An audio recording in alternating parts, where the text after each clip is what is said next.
नमस्कार.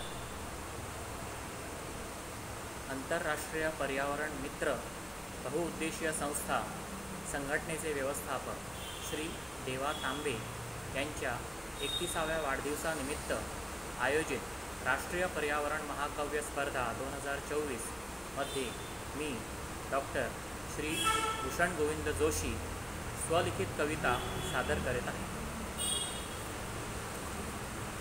कवितेचे नाव आहे झाड बोलले.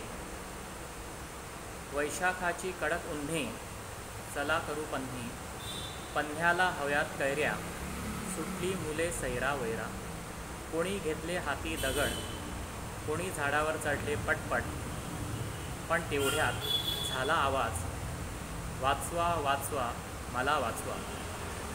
मुले थोडी घाबरली, इकडे तिकडे पाहू लागली.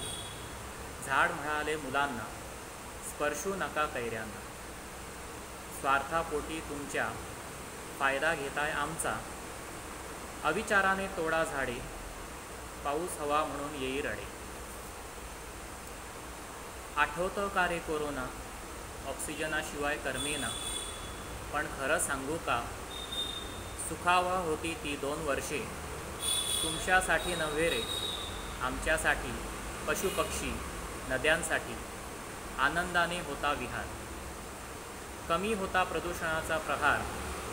जशी करणी तशी भरणी, हा निसर्ग नियम पटला मला.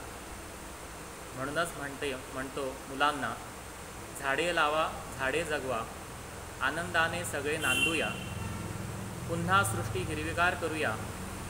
एवढे बोलून थांबले झाड, हव्या तेवढ्या कैऱ्या पाड. धन्यवाद.